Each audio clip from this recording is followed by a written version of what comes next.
Amy Poehler told me at the time, she's like, you'll know when it's time to leave. It's just a feeling. And the feeling is like, I love the show, but I felt like I think I said what I wanted to say. It was a couple years of me and Bill talking, like, maybe we'll leave around the same time. But what I didn't expect was I talked to Lorne, and I came back to Bill's office. It was on a writing night. I was like, Bill, I did it. I talked to Lorne. And I remember looking at my hand, and I had a paper plate. I was eating M&Ms or something. And the plate was shaking because I was so upset. Hello and welcome to My Hollywood Story. I am Stacey Wilson Hunt. My guest today is the writer, actor, comedian, and musician, Fred Armisen, who of course is best known for the 11 seasons he spent as a cast member on Saturday Night Live. Fred and I have actually known each other for 15 years, since first meeting behind the scenes at SNL, and have remained close as he's created and starred in series like Documentary Now, Los Spookies, and Portlandia, a love letter to my hometown of Portland, Oregon. But it turns out there was still a lot more for me to learn about my friend Fred. Listen in as he reveals the grief he didn't realize he'd feel after leaving Saturday Night Live. He also tells me about how wild it was to meet Tim Burton for the first time in Romania, and what most excites him about blending his two obsessions, performing comedy and playing drums, for live audiences.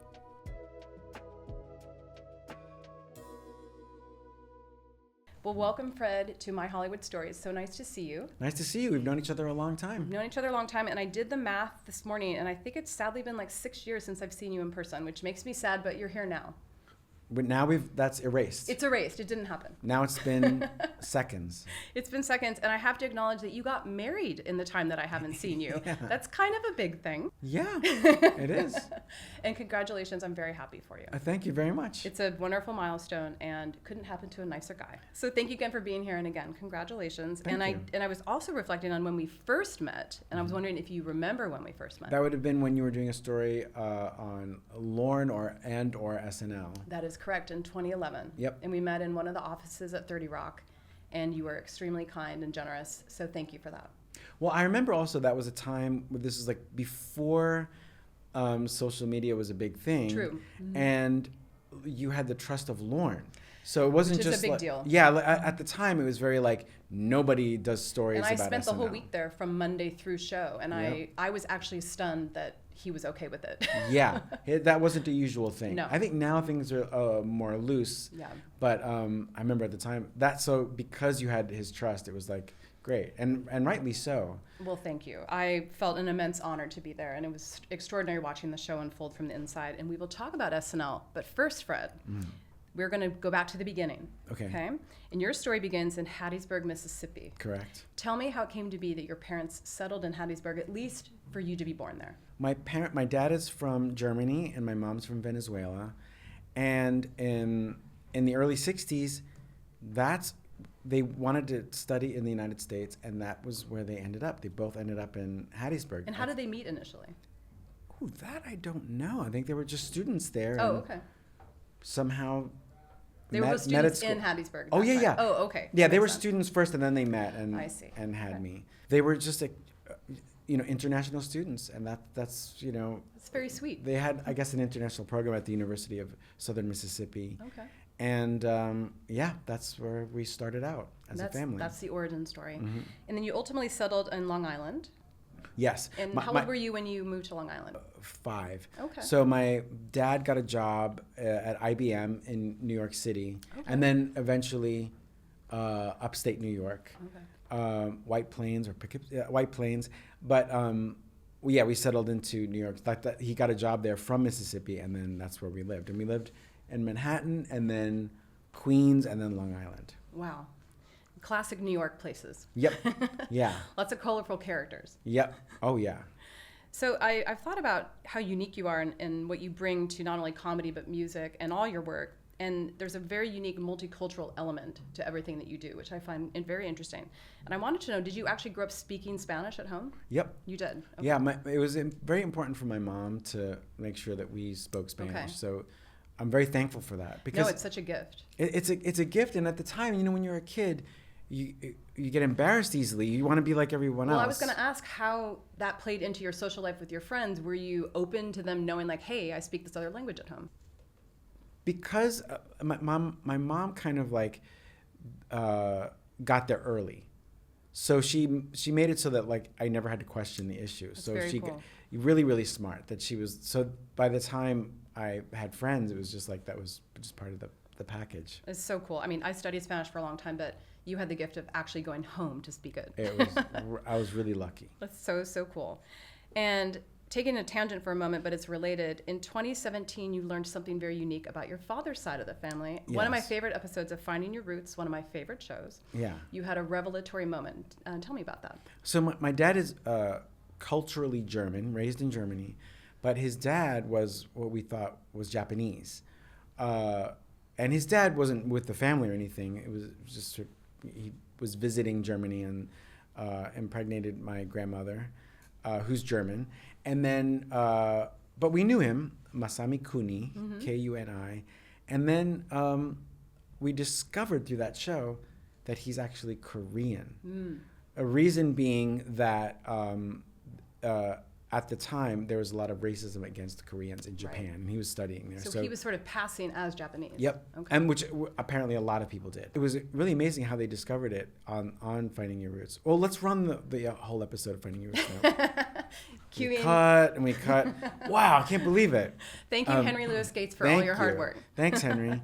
But the way they discovered it is like somewhere in high school, there are no records of my grandfather. Wow. They're like, where did who is he really? And Henry's great at finding those gaps and then investigating what took place. And I mean, I don't know how they do it.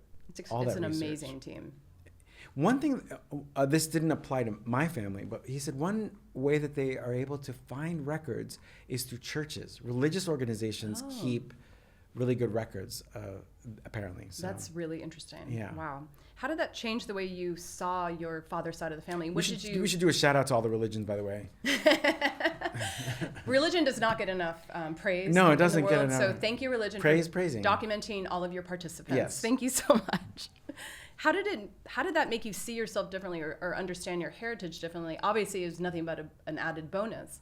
But did it make you reevaluate anything? It was like a good lesson in the sort of story we tell ourselves, because I was very like, I really walked around thinking like, I have a Japanese personality, the way I dress. Kind of like a Japanese game show host? Yeah, or like, that sort of like, we imagine like the aesthetics of it. I like things very angular, and I love Japanese food. I love simple things. Like there was this thing it's just made up, Interesting. So you thought that had come from like a DNA part of you? Oh, yeah. Okay. Yeah. Fully believed it. And then once that disappeared, I'm like, of course, right. that's not the way it works. And none of us have control over where we come from, but our aesthetics are born out of our environment, most likely. Yeah. That's and it's so also like, cool. I mean, maybe it's not a bad thing. Like, I think we just do that with all of our lineages where we're like, I'm Italian, so I've got to, I don't know what that would be, but, Well, I can tell you as the daughter of an Italian mom, if you feel like you have license to maybe speak more loudly. Yeah. And you're like, hey, it's part of my personality. Hey, I can't help it. Yeah. Well, I'm very happy for you that you had that greater insight into your family. That's very, very cool. Yeah. And who or what was your first artistic inspiration as a young person? How young do you mean? I guess a child or just something that you watched or a book you read or maybe a movie that you attended and you walked away from that experience feeling, wow, I feel changed. Well, I'll just go through just so that I'm not like editing myself too much. I'll just go through like earliest memories of artistic inspiration. Really little, I'm saying really little. My first record my parents gave me was Sammy Davis Jr. singing The Candyman. I don't know why that's a funny choice for a kid. kid. but when you're a kid, candy and stuff. Yeah. Then somewhere like in the early 70s, after the Beatles had broken up, my mom got me Beatles records. Okay. So I would say that's the first time that I considered the artists, where I was like, who are these people? Right. And I blurred Beatles and post-Beatles. So for me, Wings albums, John Lennon albums, they George were all Harrison, the same people. Ringo albums, they're all the same. I was like, this is all the Beatles. I think they would probably have a different opinion about that. I have found that. Well, although they've sort of gone up and down and turned the corner where then they do acknowledge that they were. Well, and Paul and Ringo we're so lucky to still have them. I'm sure they have nothing but yes. for So each they're other. like, actually, we did all influence each other and listen and to you each know other. both of them, which we'll get to that later. Oh yeah. Well, You've met a lot of your heroes, Fred. Oh yeah. I met my final hero a couple of weeks ago. Your final hero? You're never going to meet another hero? Meaning like I've checked off. I've checked everyone off. Who was it? It was Ralph from Kraftwerk. Ralph Hutter or Hutter. I know his name. I can't place his face, but I'm happy for you. And that's their design. Like they're so faceless and sort of robotic that they're like, we have no faces. And he was like the last mystery where I was like, damn it, I've met them all. Oh my God. And except of course for people who've passed away. Of course. So yeah. That's amazing.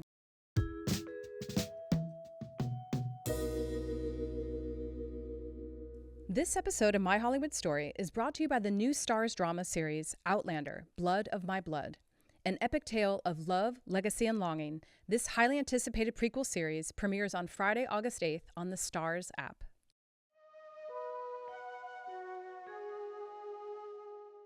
And tell me about a letter you wrote to John Waters. Well, when I was in junior high school, I wrote a paper about like, what would you do if it was your last day on Earth? And I wrote this thing that was like... It's kind of maudlin for a school assignment. I would agree. But like everyone in my class was like, I would go visit my grandparents and stuff. And I was like, as a young, angsty preteen or whatever it was, I was just like, I would destroy the streets and smash windows. And I got sent to the school psychologist, and I thought I was being like funny. And I somehow I heard a radio interview with John Waters, which says a lot to doing press or doing interviews. Sure. I'm like, you can really reach someone, So. And this is early 80s, mid 80s? Yep, early 80s. Okay. And then he was talking about how he likes to shock his audience. And I was like, who is this guy? And then I went to a bookstore in the mall and I bought his book, Shock Value. And it changed my life. Wow. And I never read anything. I wasn't one of those like reader. I wish I was better at reading, but like I really read that book. But that message really resonated with you. And the message being that you can make a living, you could be something by being alternative, shocking, weird. And people will find you. The people who want that art will find you. And it can be fun. Right. So in the book, this is pre-internet, I saw that he says, I always stay with my friend Cookie Mueller. And I was like, oh, in New York. So I looked in the white pages, not the yellow pages, and there she was. Wow. So I called her, and I was like, I'm sorry I'm calling. I just saw your name. And she gave me her address. I wrote to her. She gave me John Waters' address, and I wrote him a letter about going to the school psychologist. And he probably was so proud of you. He was. He talked about it on Letterman, I remember. Like he's written about it. So he was very proud and then really guided me along. Like in his mail to me, he was very like, remember, don't try to be shocking just to be shocking. Right. Try to have originality.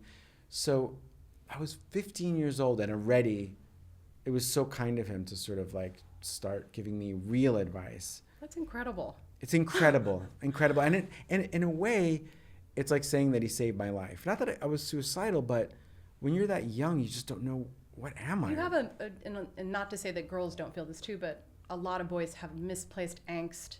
And they're creative, maybe don't know where to put it. Yes. Or maybe school isn't satisfying some of the outlets that they need creatively or to express themselves. And I think that people assume that it's sports. Like, you just give them sports. And what was funny is, in John Waters' book, he's like, I hate sports. And I was like, yes, right. That's my guy. Right. I hate sports. And I miss that in society now, that we don't have enough like sports haters. Like, where are those people who are like, to have a hatred Well, you became for a music guy then. So when did you start drumming? I started drumming, I must have been 12 or something, or 13. And how did you discover this? Through listening to the Beatles. I asked my parents if I could play drums, and they got me lessons. Begrudgingly bought you a kit. They really did. That's a loud activity. It's a loud And when someone doesn't know how to play them, that's the worst. Even Absolutely. worse. Yeah. So, did you feel better when you had the drums? Did you feel not only physically, you kind of exalted a little bit? Yep. I felt like it's like sitting in a comfortable chair. Just having drums in my room, it made so much sense to me. The way that they look, and you can sit there and play, and I still have that feeling now. When I sit in a room and there's drums there, I'm like, that's what should be in this room. It's like a comfort blanket. It really is. It's like if someone was into whatever, racing cars, and they could sit behind the wheel of a car. That's that feeling of like, just get me behind the kit and I'm at peace. I love that. Music is such a gift. It really is. Yeah. I was a choir nerd in school to a lesser cool degree than you playing drums, but it's great camaraderie too. And I think what kids miss maybe when they don't play sports, they can find in music. It's the same idea of synergy, working with people. So it's equally important. And there's also all the stuff that I've missed, as I've gotten older. Like, I'm guessing that there's a world of, skateboarding or like, video games and stuff that I'm sure is like, has its own. For sure. Community building. Yeah. Yes. So at this point in your life, did you have a plan for yourself as to what you might want to study in college? Or did you feel like, okay, I'll kind of figure it out. I'll go to school, find my passion. It was more like that. Okay. Like there were people who I looked up to, and I was like, I want to go that direction. Okay. So it'd be like David Byrne and Mark Mothersbaugh from Devo, and just people, John Waters. I was like, what is that? Right. And what's interesting about those guys, David especially, is the intermingling of art, because he had gone to RISD, so he was like a musician born out of being an artist first. Yes. And I think you feel very similar to me in that way. Oh, thanks. That it's sort of, you're a musician and a comedian, but it feels all born out of an aesthetic. Yes. And so I can see him being sort of a touchstone for you. Oh, in a big, big way. Yeah. And so anything that, like, I would sort of ask myself, like, what would they do as I went through life and, joined bands or went to school. And you went to SVA in New York? School of Visual Arts, yeah. Okay, what did you study there? Film. Oh, you did? Okay. But I wasn't interested in film. I wasn't like, I want to be a filmmaker. It was more like, this is an environment where I could meet other musicians and artists and stuff. But I could tell from the other students that I wasn't a film guy.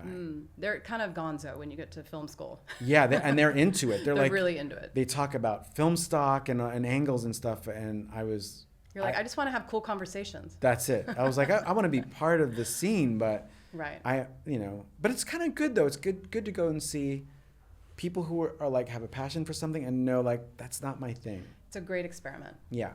And so then when did you move to Chicago? 1988. Okay. Because at School of Visual Arts, which worked out, my plan worked. I met this guy Damon, who I wanted to be in a band with, and he had to move to Chicago to go to school. Oh, perfect. So I was like, hey, I'll go with you. We'll continue the band. And we did it. We moved to Chicago, which was cheaper than New York to have a band. And it really worked out. Like, it was a great place to go on tour from. You can actually have a life as a musician. It's also in the middle of the country, so you can get to a lot of places more easily. And this was playing with Trench Mount. Yeah. Okay. Minneapolis and Madison and just all over the Midwest, Detroit. It was great. And what jobs did you have during that time to support yourself? Not to say you weren't a very successful musician, but one needs some extra income during this time. I really had to work. Yeah. I mean, first of all, it was all coffee shops, waiter and coffee shops. Okay. And I think it might be a secret thing in music. You know what I mean? Like, where like in the 90s, everyone was like, hey, I'm in a band, but really everyone was like, as far as I know, or many people were like, but I've actually got to go work. So we'd go out on the road for like a month, and it was great. We had just enough money for gas and food, and then back to. So you were living gig to gig, essentially. Yeah. Okay. But I mean, that's what your 20s are for. Absolutely. You know, and there's a lot of stories. People will be like, I was in a band and we slept on floors, and we slept on some floors, but we also would find a motel once in a while, or like a nice house. Your mom would not want you to be sleeping on the floor. No. But there was like versions of sleeping on the floor. Like, I think, in my opinion, punk is actually a very suburban style of music. And we ended up at nice houses on the floor, but in the living room. Yeah, it's like, it's such a badge to go like, yeah, I was on the floor, but it's like, well, we had sleeping bags. I was on the floor of the Four Seasons. Yes, it's close to that. Now, when and if at all did acting present itself to you? Were you, because obviously Chicago is a huge performance town, second city. Were you doing comedy? Were you performing at all? No, it was a really weird thing that in Chicago, I was sort of like, my band was winding down. Okay. And my wife at the time, Sally Timms, was in this band, the Mekons, or is in this band, the Mekons. And she introduced me to like British comedy, which is such a cool thing to say, but it really was. There was this guy, Dennis Pennis, who did like hidden camera stuff. And there was something in there that I was like, what is this language of comedy? Like absurdist. Absurdist. Yeah, not classic. But not Monty Python either. But not Monty Python. Right. So from there, like, I was kind of frustrated with music. I bought a video camera and went to this music festival called South by Southwest, where I was going to go play. I've heard of it. And I just did videos of, you know. Oh, yes. I remember, like, kind of man on the street Yeah. stuff. Okay. You know, me doing characters and stuff. And at the time, I was also playing drums for Blue Man Group. Oh, yes. So Blue Man Group as a performance group also was getting my interest of like, what is this thing that they do where they play drums and are funny? There was something happening. It's like a hybrid. Yeah, it's a great show. So something with that video and Blue Man Group kind of like set me on this course to like start doing comedy. And as soon as I started making these videos, I just all of a sudden got gigs. And where did you put these videos? Obviously, there was no YouTube. Were you self-disseminating like via VHS? Yep. Wow. I had a friend who could make, you know, copies of them, and I would perform at clubs showing the video. So there'd be a projector and I'd say, hi everyone, this is my video. And the amount of like coverage it got, and also people would show up. So there'd be like these audiences, and it seemed easier than when I was in a band. Right. Well, you had more control because it was just you. You didn't have to broker some creative relationship with 4 or 5 other people. No. Right. And also physically, I, you know, as jokey as it seems, I didn't have to bring all these drums in. Oh, I was sure. just bringing a video, and it was just a weird thing of like, my life used to feel like, damn it, I got to try to get in there somewhere. And as soon as I started doing comedy, there was like this sort of door that was like, you know, leading the way. And I was like, I just kept saying yes, like, great. I'd love to do that. And what's so interesting, you talking about the format of showing the video with, you know, in a stand-up context. I feel like a lot of people are trying to return to some of this now, like the homemade feeling of comedy. Yes. That you tapped into, however, 25 years ago. There's almost like it feels nostalgic now, like more homemade the better. Yeah, and effective still. And I'm glad, that's good. I guess it's like the equivalent of like bands going back to indie labels and putting out their own stuff is working again. Right. I think we all just crave analog and we crave tangible experiences. I do, for sure. You're a tangible guy in that capacity. Yeah. So when did you move to Los Angeles? 2000, January of 2000. So I had finished my run at Blue Man Group, and I was getting all these gigs, and I always have loved Los Angeles. Really? When did you first come? 1976. Okay. My dad brought me here as a vacation. Oh, okay. And where did you go on this vacation? And Universal Studios in Disneyland. And I loved it. And I, even as a kid, loved LA. Then I came back again with my family as a family vacation. And I've always just wanted to be in LA. So as soon as I had the chance, I was like, oh, well, I don't, need to be in Chicago. I love Chicago, but I was like, let me try LA. And I moved in, I remember driving all the way out here. Wow. You drove from Chicago? Yep. Wow. And moved here, and even when I got the gig on SNL, I keep saying gig, but that's what it is. It was a very nice gig. Yeah, it was. Even when I did that, I would come back in the summers or on breaks for work stuff.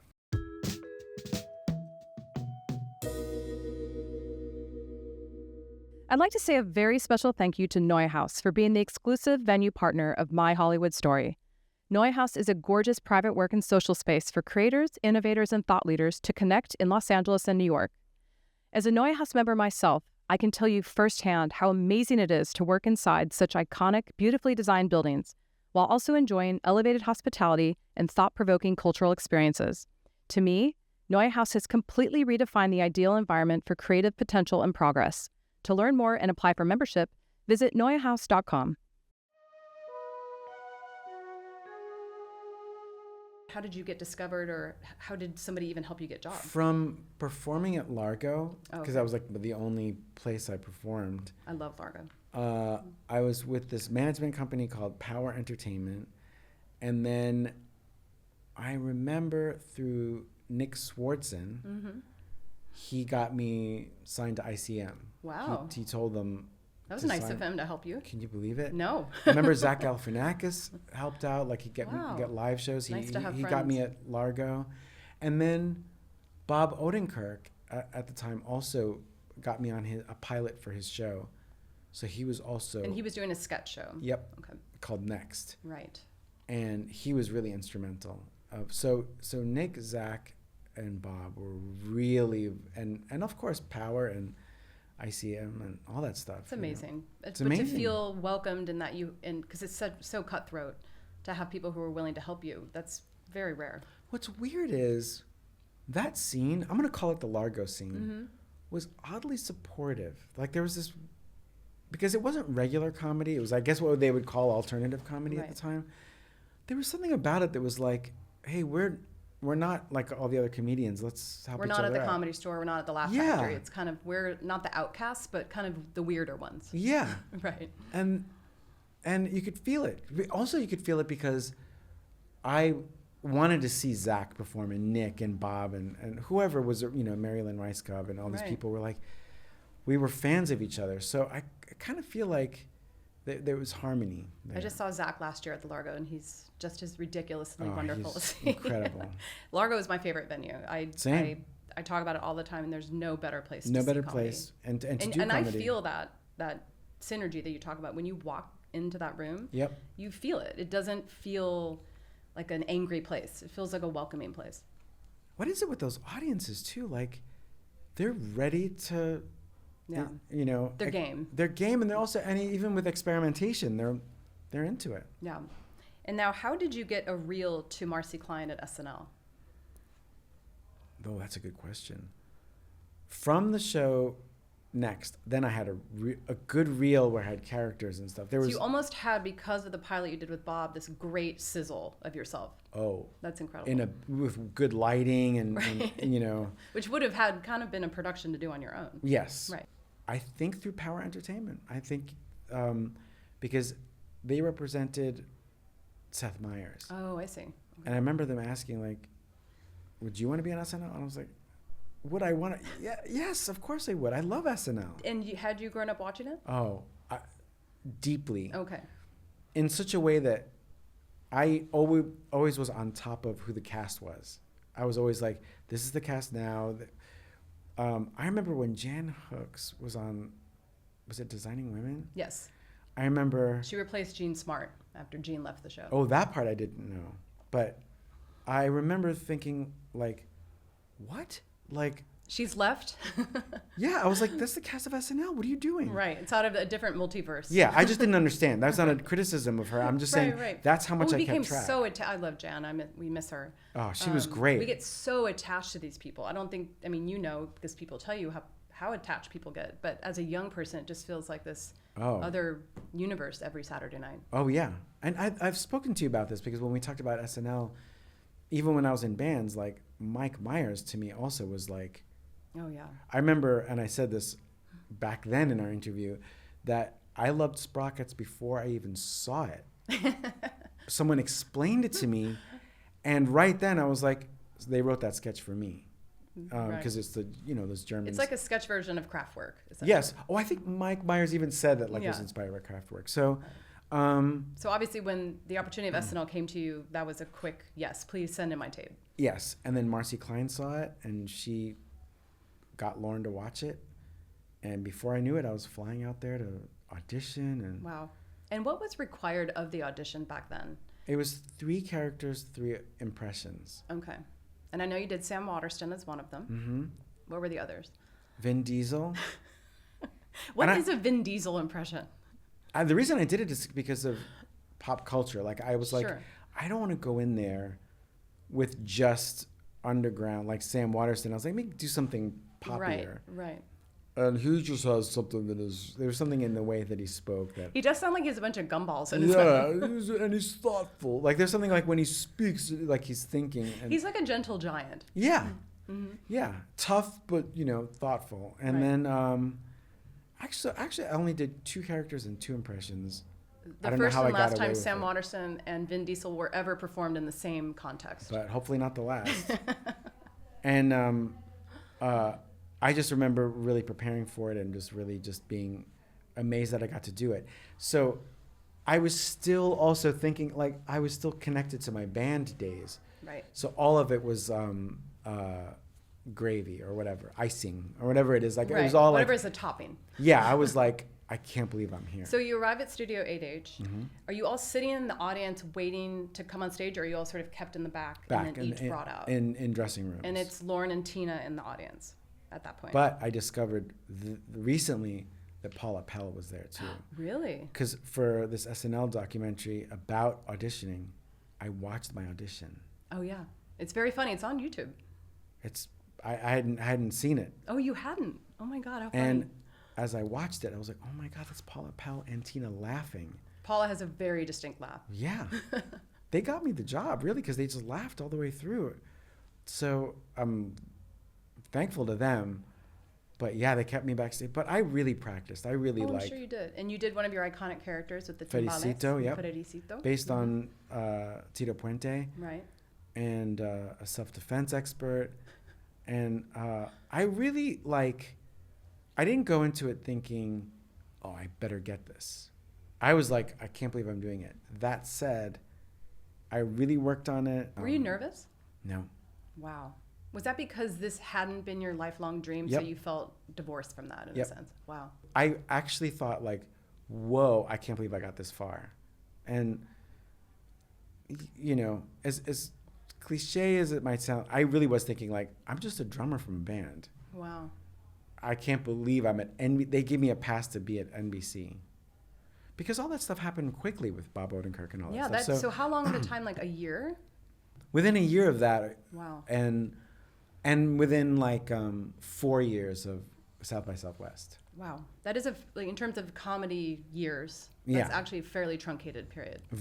Extremely. Wow. Because I also never went through the pain and battles of touring as a stand-up comedian. So I wasn't on the circuit that I had to, and these, I had 0 of those. Right. Were people jealous that you didn't have the angst? Or they're like, oh, it must be so nice to be so relaxed, Fred. Oh, I don't know. I'll never know.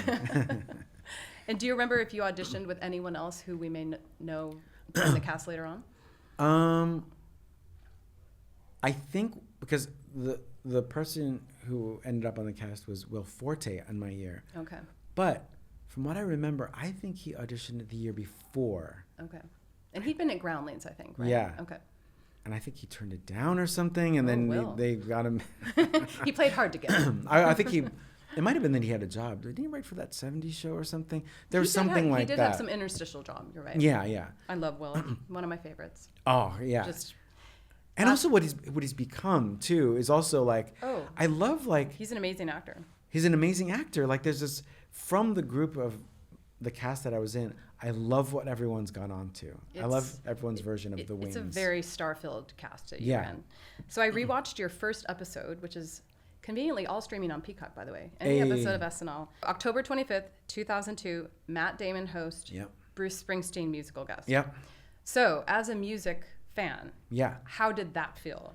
It felt amazing in that I was not used to being so casually around famous musicians. Right. So while I was trying to get it together to be on the show, it is really strange.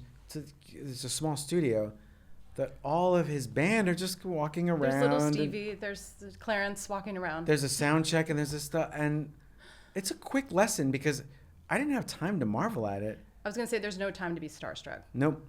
And also I read the room.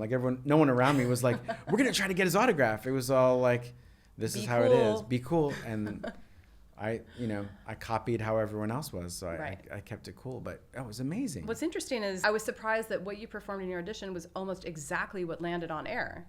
Yeah. How rare was that? It was also at the advice of Mike Shoemaker, Okay. who was like, because I was like, what do I do? And he explained to me this, like, Molly Shannon used to do this thing where she was a comedian in front of a brick wall. Right. He's like, you could do something like that where you're just a comedian and we can update. And I was like, great. So I didn't know how to write. So I was like, I'll just do my audition. That's so interesting, though. But Yeah. for someone to have performed something before they were cast and then have it also air. Oh, That- man. I think that's, I'd have to go back into the annals of SNL history, but Well, I mean, I felt lucky that it happened so quickly. But I will say that I think Dana Carvey is like okay. the real, like, his first show, I believe, was Church Lady and Chopping Broccoli. Oh, boy. That's out of the gate. Out of the gangbusters. gate. He was a stranger. What a special man. And if you had to choose, do you have a favorite sketch that you appeared in or one that you wrote or both? For different reasons, there are different sketches. Okay.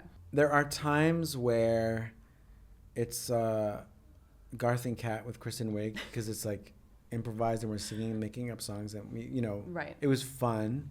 Very silly. And then sometimes I think back to this one I did where it's like a Wizard of Oz outtakes, and it's written with John Mulaney when he was just a writer. I've heard of him. He did okay.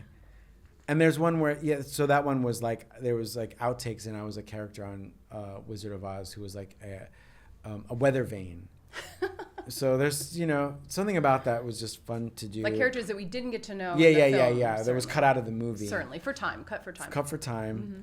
And then there was these ones we used to do where I played the Queen of England and then Bill Hader was Prince Philip. And I remember as we were doing those, I think John wrote on those too. As we were doing them, I remember thinking, wow, we're really on a sketch show. That's when it kind of hit you. Yeah, where you're outside of it, like you're in the comedy of it, but I also was like, wow, like we're in wigs and costumes and something about it felt like, wow, I think I'm really on SNL. And did you have time to appreciate it and really center yourself in the moment and think, super stressful, obviously, but were you able to enjoy your time there? Because like your friend Bill, he had a lot of anxiety. There are people who left the show and then are able to share like, this is a rough production schedule. This is a really tough. The whole time I was like, I can't believe it. Okay, so you did still have that sense of wonder. I always, all the way through, I remember being like, I can't believe this. This is crazy. And every step of the way. So like 2 years in, I would go like, wow, I'm one of those people who's been on the show for 2 years. Now, wow, I've been on for 4. I'm one of those people who's been on for 4 years. I'm that cast member who people are watching and cataloging how long they've been in the cast. Yep. Or a newcomer, like a new cast member asking me sketch writing advice. I'm like, wow, am I already like one of those guys? So constant bewilderment, it sounds constant like. bewilderment. Even, Lorne, I think of it as my friend. I really do. But during the show, I'd be talking to him and I'd go, oh my God, it's Lorne Michaels. After we've known each other for years. Yeah. Like, that's the guy. That's my boss. We're standing here talking, and he one time was talking to Gilda Radner. Right. He knows Paul Simon. He knows Paul Simon. Right. That's one of the first things I talked to Lorne about when I auditioned. Not even at the studio, at UCB. I met Lorne. I asked him one question. I was like, oh, you auditioning a lot of people? And then my second question was, you totally know George Harrison. Right. You've met him. You like really were with George Harrison. Right. It's 1 degree away from one of your heroes. To look into the eyes of someone who's looked into the eyes of a Beatle. Right. And now you've looked directly into some Beatles' eyes. Oh, yeah. Oh, yeah. And I can't help but also mention Punk Band Reunion. Oh, yeah. The Wedding, which for me, if I have to choose one, that is the most absurd, wonderful culmination of all things Fred I think I ever saw on SNL. Oh, yeah. That's my signature sketch. That's your signature sketch. Meaning, like, that's my most personal sketch. That's the one that was like, it was everything that I believed in. It was like everything at once. And right. when it went on the air, I also couldn't believe that happened because it's a deep cut of experience that punks can get old and have that angry music. Right. anti-government music, but But they still go to church on Sunday. they still, they have white hair now. Right. Crisis of Conformity was the name of the band. Let's not forget. I'd love to see them tour, by the way. Let's not discount that. Well, what's funny is like a lot of those bands, those hardcore American bands, still go on tour, and I get like a very wistful feeling when I'm like, oh, I love it. And there's a way that it's kind of cool. They've aged well, and that they know how to carry themselves. Like they don't like nothing against it, but they don't dye their hair and try to act. Right. They actually have aged into it, and they own what that is now. Creating something out of nothing is joyous and hellish. And everything in between. The Screenwriting Life podcast is about digging into the craft and emotional life of being a writer and an artist. My co-host, Meg LaFauve, is an Oscar-nominated writer. And my co-host, Lorne McKenna, is an Emmy-nominated showrunner. Together, we interview pro guests like Buffy showrunner Marty Noxon and Wall-E writer-director Andrew Stanton to talk about the vulnerable process of creating. We want to help you keep writing and to know that you are not alone. The Screenwriting Life is available anywhere podcasts are found. I'd love to know, and having spent time with Lorne, who's really such an incredible person, but also a very astute business person, what was the most valuable lesson you learned from Lorne about longevity in the business? Oh. Not to say he's sitting you down saying, Fred, I'm going to teach you a No, lesson. this is a really good question. Because I think people usually ask like about writing or comedy, but longevity in the business. There's a couple things he said that have made me go, oh, I think this is a lesson of sorts. Sure. Or what you can glean as a lesson from him. One is, sometimes he said to me, you know when people quit show business? Never.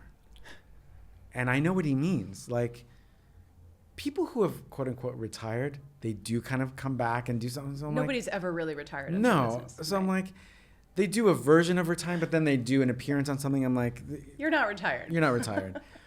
So I took that as something. Also, the lesson of him as a person. So when he's behind the monitor at SNL, people aren't around him like, oh, he really is a legend of show business and comedy. Where everyone is like listening to his notes on a sketch. No one's being polite. Right. No one's like, thanks for that. He's like laying into what's wrong with the sketch during dress. I was in the room for some of those notes, and it's no not, hand-holding. No, there's no hand-holding. There's no time for that. So the fact that that guy is standing there going like, why is the wig in that sketch the starring role? Change that out. Did you need that line? Like this. He's a great editor is what he is. He's a great editor. Yeah. And the fact that he's like, let's attack this sketch so that it's right when it goes to air is the best. So that's a lesson as it is. And you probably carried that through Portlandia and documentary now. Oh, yeah. Same ethos. Yeah.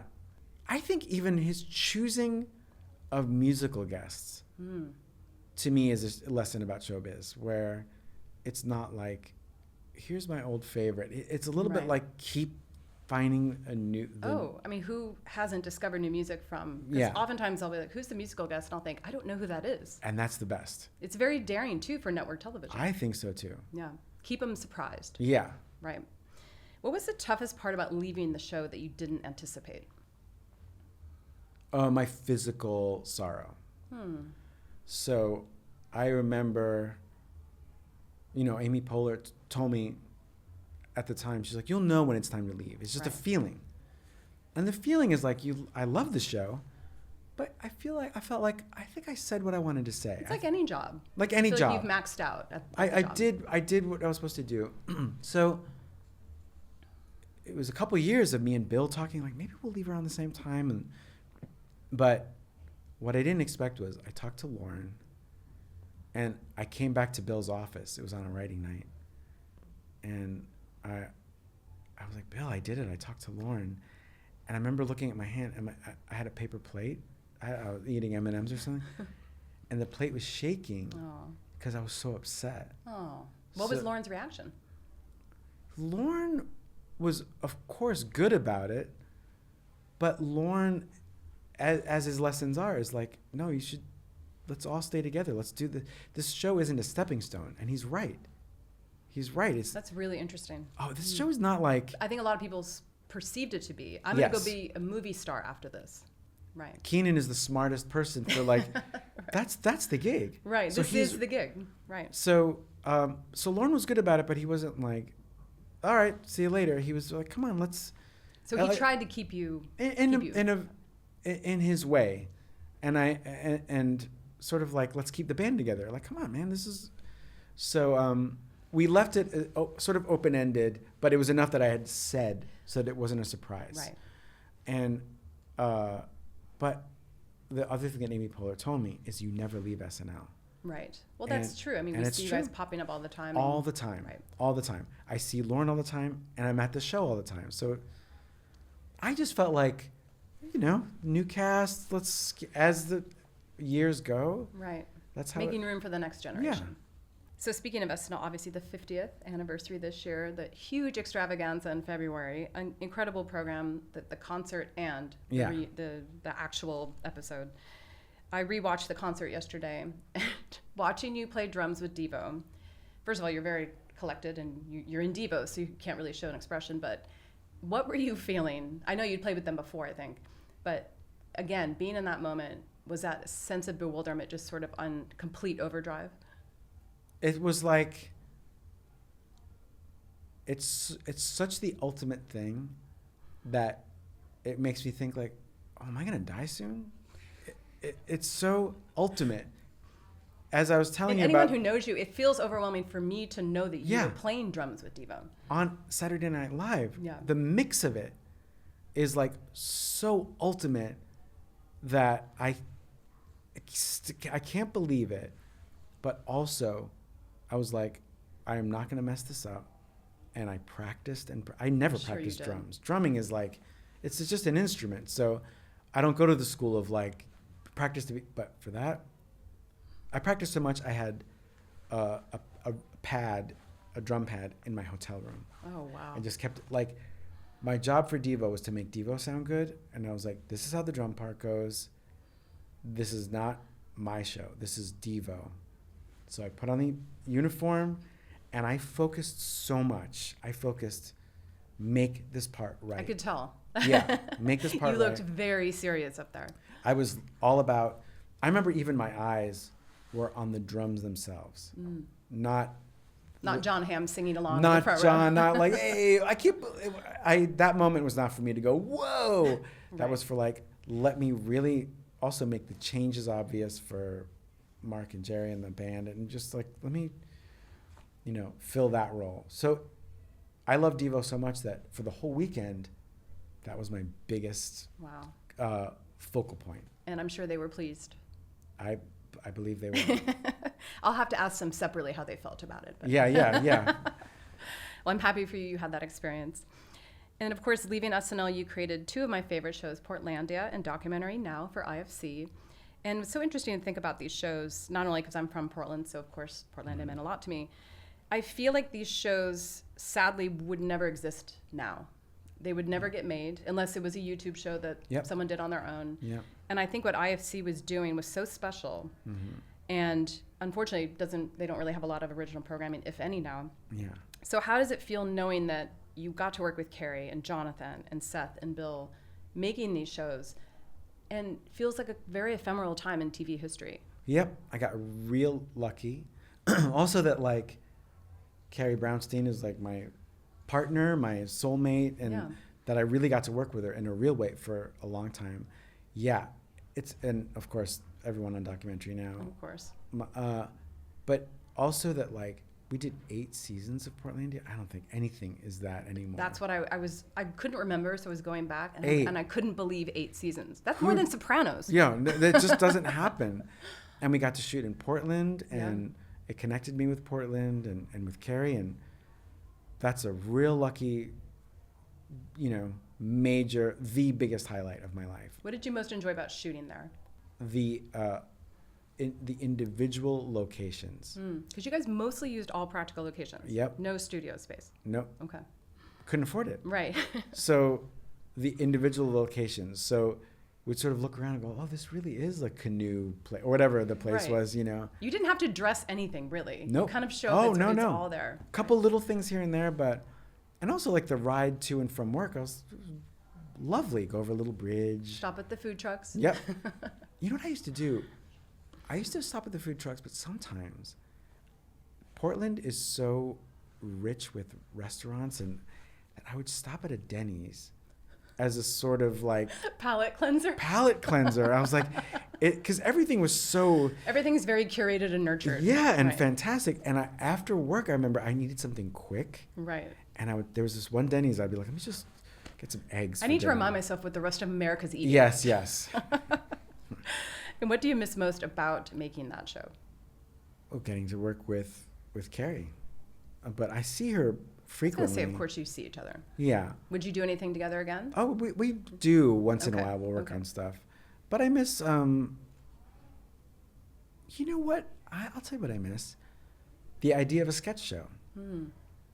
Like, if I were to pitch a sketch show now, I'd be like, why? You know, someone's going to do it right. And I know, I think it should lead. With like film segments versus in studio. And all those wigs and costumes and stuff. Like, the act of doing that is like, you know, and in Portland, I sort of, there's no going back to it really. No, it was a very special time and place. And Documentary Now is revisiting some of my favorite episodes. I wish we had more time to talk about each of them. Sandy Passage, of course, being that's the first one we did. The Grey Gardens. That is like true insanity watching that now in the best way. Yeah. In the best way. But I wanted to know, how did you get Helen Mirren to be the host of this, quote, documentary special? It's a good story. That's why I'm asking it, because I'm sure that is a good story. It's good. And also because it happened through Seth. Oh, okay. Seth Meyer saw her at an event. And she brought up to Seth, I can't remember why, that she was a Portlandia fan. Oh, okay. And Seth said, hey, we're doing another show. Would you want to be the host of it? And she said yes. That's a very streamlined story. Yeah. But I forgot what the event was and how it all got connected, but Seth made it happen. Wow. Yeah. Sometimes you just have to ask. And sometimes the timing is right, where, because her work day isn't like, do you want to, you know, it's like, she's got to schlep all the way to Scotland or something. No, she did in studio. Yeah, and she just does these intros, they're in and out, so we make it pretty easy. Bless Helen for saying yes. And another of my favorites is Cate Blanchett's spoof of the Marina Abramovich. Oh, yeah.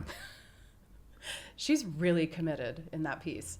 What was it like working with her? She is like, she should be credited as like a co-creator of the show because she's not like, will you cast me in this show?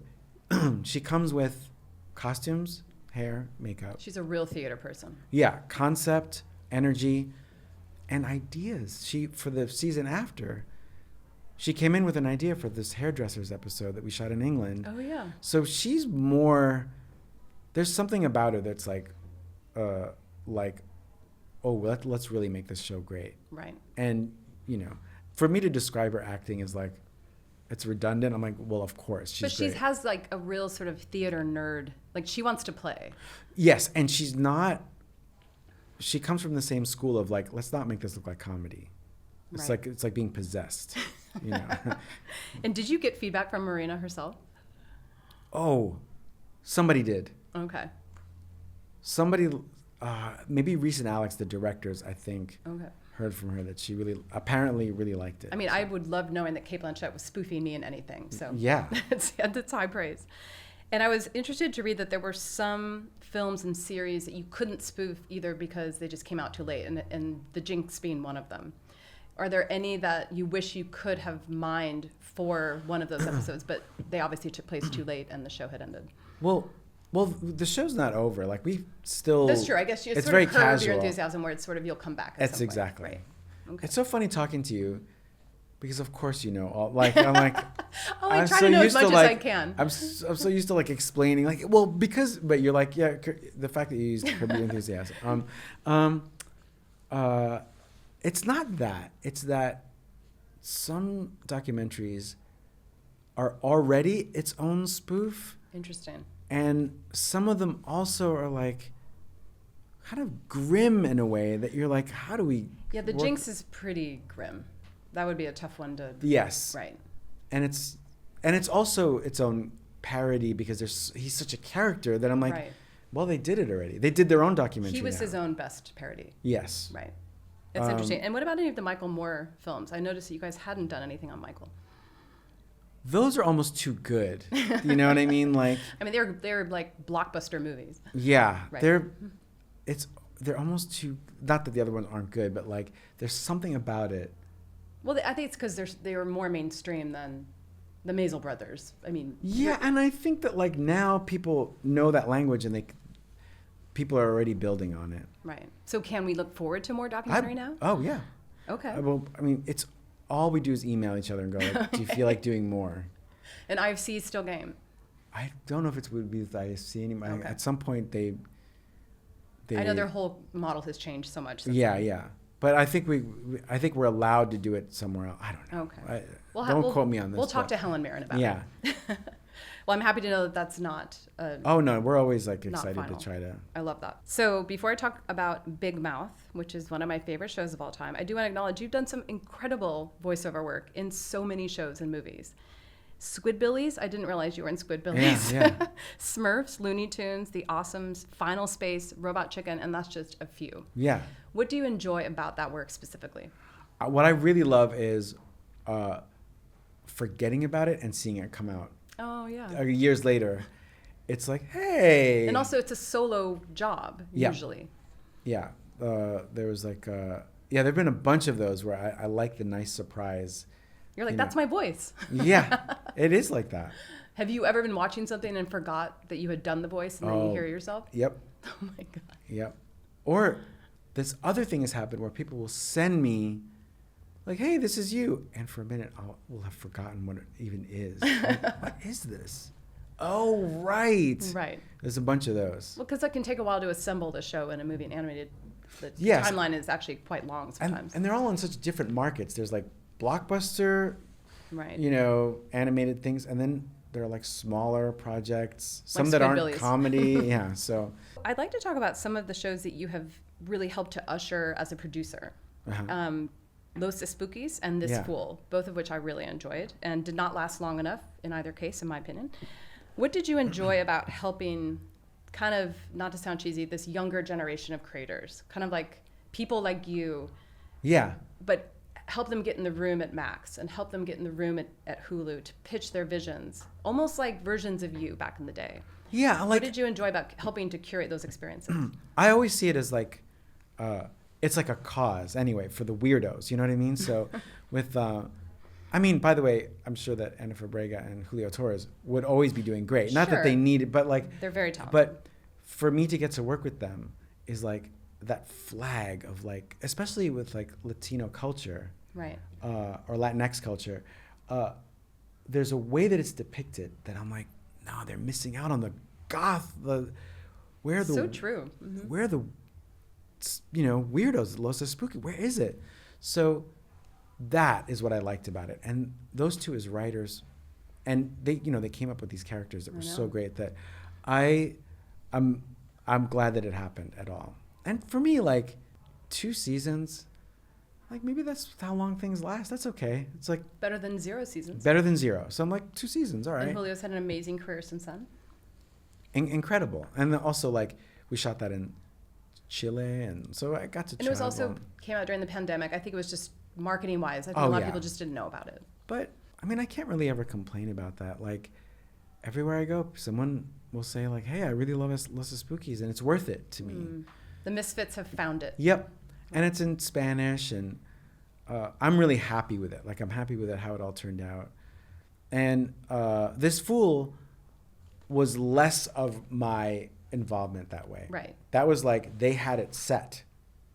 And they're like, do you want to be a part of this? So I fell in love with it because it's also Los Angeles. Right. I'm like, what is that culture? And it's an examination of Cholo culture, which we don't. At least I haven't seen a lot of comedies centered on this. No.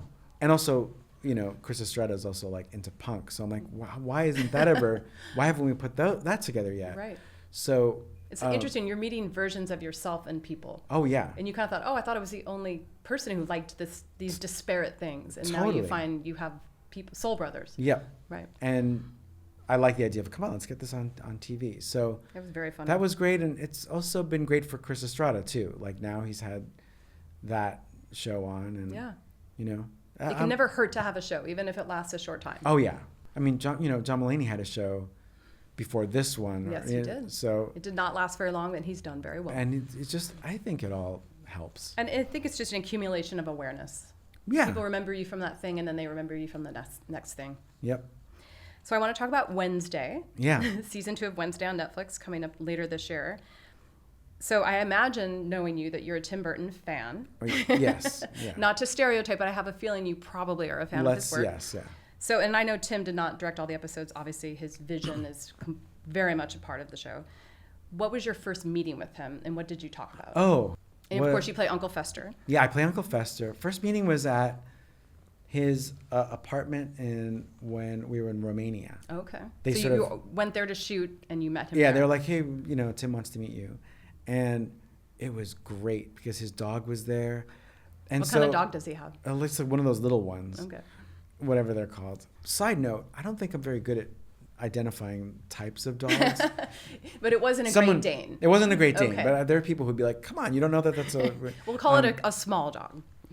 But it was a casual meeting, so it wasn't like a work meeting and he made it very easy. And he's very there's something casual about him. And He's from Burbank. yes. And you could Which feel I always it. find funny that Tim Burton's from Burbank. I don't know why that makes me laugh. Yeah, but it also makes sense too. It totally does. It's very practical. You go near the studios. Yeah. Totally makes sense.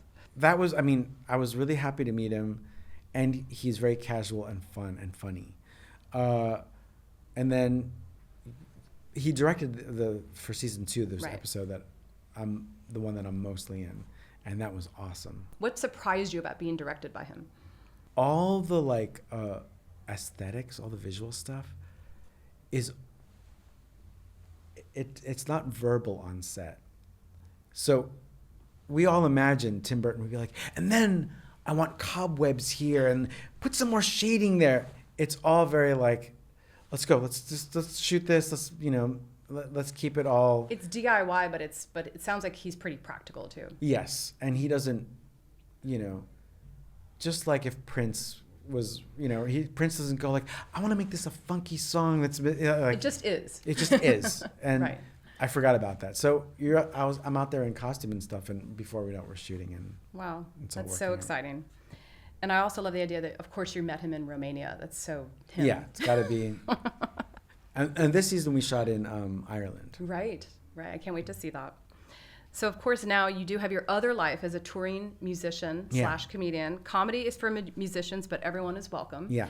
I saw an early iteration of this show at the Largo a few years ago. Yes. I absolutely love it. It's so, as its name implies, very inclusive. You don't have to know a ton about drumming. Nope. You don't really have to love music, but the way you present it is it's almost like being in school a little bit. It's like an education. Yeah. So tell me about marrying your two loves, and how excited have you been to share this format with the masses, as it were? Well, it's been a big surprise because, I go out, I advertise it like that, so everyone knows I'm mostly going to talk about music. Right. But then, as I've been touring this show, I talk about music. People keep identifying with it and, reacting.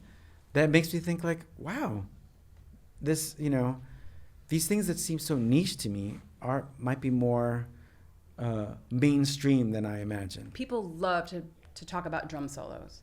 Yep. I spent half my high school talking about the drum solo in Moby Dick. Yes, they do. This is it's something we parse out from a song. Guitar solos, sort of, but there's something about a drum solo that makes people feel very like they have ownership over it. Yes, and they love talking about it. And, right. And then I talk about chords and how I react to certain chords, and even album artwork I've been talking about. So all these things, the show's only an hour, so it's not like I have to go down all these rabbit holes. I just keep it concise. And I think people do enjoy the hour format too, in and out. It's the best. It's the best. It's I really do feel like people are entertain us, and let's not make this a... It's kind of the South by Southwest model. You go and hear a thing, and then you go home. Yeah. Right. You're not Yeah. waiting in line for 2 hours. It's not a big No. production. And the performer isn't like, my journey. Right. It's a little bit like, let's talk about something. Right. As if we were all going to a dinner. Right. Okay. And then that's it. And if you had to choose, who is your favorite drummer of all time? Very easy. Okay. Clem Burke Okay. from Blondie. Okay. I think I've heard you mention Clem. Yeah. Mm-hmm. And he passed away. I saw that. Yeah. I was sorry to see that Yeah. because I knew he meant a lot to Recently. you. He sure did. But his drumming is, lives on in records and videos. Yeah. And I know you've already played with Devo, but are there other bands that you would dream of performing with? Whoa. Yes. There's a band that never played live, and it's Stuart Copeland from The Police put out solo records as this character Clark Kent. This is like late 70s, maybe Okay. 1980. Okay. And it's really poppy and energetic. And I've talked to him about it. I'm like, please do a Clark Kent show someday. Please. The branding's a little confusing, but maybe it'll get Superman fans in. They won't know what it The is. branding is confusing. But I think in the late 70s, they didn't think about it. They were just like, all these band names were like, our band is called America. And I'm like, Boston. I'm like, Let's just find places that we visited. I'm right? not cringing like those are bad decisions. I'm like, there's a lot to process with band names. Oh, it's Clark Kent, huge. Boston, America. I'm like, but Those are all very American too, Yeah. by the way. So this is, I'd say, very easily a very turbulent time in our culture. And what does it mean to you? And you're inherently not someone who talks about topical things and politics, which, by the way, good job. What does it mean to you to be able to bring this kind of happiness to people at a time when I think we can all use any break from the news cycle and from sad stuff? I think a show like this feels not only timely, but also very necessary. that's very kind of you. For me, it's just the way that I feel about the things that I talk about. So it's almost like when I go out and do these music shows, I don't think like, we all need a break. It's more like, I like talking about this stuff. So Okay. hopefully this will work. Now, when people say to me the things like you just did, it feels really good after. I'm like, oh, I'm glad that So that's kind of a nice bonus. a huge, really nice bonus. That's Okay. like, oh, I'm glad that that's the way it feels. But it's just, for now, where I live when I'm trying to think of things to do. Okay. I love that. And it makes it sound so simple, but I think a lot of people now are struggling with, I want to have a voice and I want to have an opinion and I want to entertain. And that can be very confusing, I think, when you dive into politics or you dive into the news and trying to be relevant. But I think this is so streamlined. Like just sort of, I just want to do this and hopefully others follow. That's the way it's worked out. Just, Right. when I started doing stand-up, it was the same thing in that like a lot of stand-ups I saw would talk about their family and like, Right. and I'm like, Dating life. And yeah. And I'm like, I don't know how to do that well. They do it great. So I'll do these I'll do these things that I feel I could stay on stage for. Right. That makes perfect sense. And I'd like to talk about your upcoming record. And you actually have some artwork here. Yes. So I recorded a sound effects album, and it's real sound effects. It's 100 very sound cool effects. cover. Thank you. And how does one approach a sound effects album? I think of it as things you can use if you're making a TV show or a movie, Okay. and you need a library. So some of these are comedic, some of these are not. Some of these are just glass breaking. One is glass falls but doesn't break. So it's like a collection of like Foley artist audio. Yeah. Okay. So, or ostensibly. So, car doors closing. This is really me recording a car door closing. This is walking in nature, walking up creaky stairs, European washing machine, just like things. Some are longer and more conceptual, and some are just one thing. How many tracks are there? It's actually 101, Oh boy. but I call it 100. And can people buy this digitally or only on Both. vinyl? Okay. Vinyl and digitally, and it comes out in August. Perfect timing for back to school. Yes. So it's something I just felt like these were missing. There's like Haunted Mansion ones, and I'm like, what happens to the sound effects albums? And I was like, oh, I'll do one. Probably because there aren't any. Well, I suppose not. There's the Halloween ones. Yes, it's true. The creaky, right? Yeah. The like scary ghost sound. Yeah. Well, this is much more practical to everyday life. Yes. And maybe they'll be useful to somebody. That is very inventive and very you, Fred. Thank you. So we'll be wrapping up shortly, but I wanted to ask you what you think your brand of performing is. Ooh, wow. Some people, like you talked about certain comedians relying on sort of dating stories and family and the news. You have such a unique hybrid brand, but I'm wondering how you would describe it. It's like an audio Polaroid. You know, it's like a flash of something, and hopefully you can get a sense of whatever impression or characterization I'm doing, but just quickly, like a quick flash of this is what someone from Scotland sounds like, or this is what it's like being at a folk show in New Zealand, like a flash of it, and it's like a quick depiction, maybe a caricature or something. But less is more for you. Yeah. I was about to, it's so funny. I was about to redo your sentence, and I was like, no, she said it exactly right. That's very meta too, by the way. Yeah, the less is more. I was about to expand on it. I'm like, I don't need to explain. No, but I think there's a lot of restraint in your work. And I think it's, even watching you at the 50th celebrations in February, yeah, you were sort of, it's never overdone. And maybe that's also Lorne in you, where it's really give people their moment, but also step back. Yeah. At least I see that in you. Yes, and Lorne was good at, reminding me of that in a way. Like where I think what works best for me is if I do something quick, even with Wednesday with Uncle Fester, there's a way that he appears. Right. We don't get tired of him. Yeah. And it's also like, I think it's also where I do best.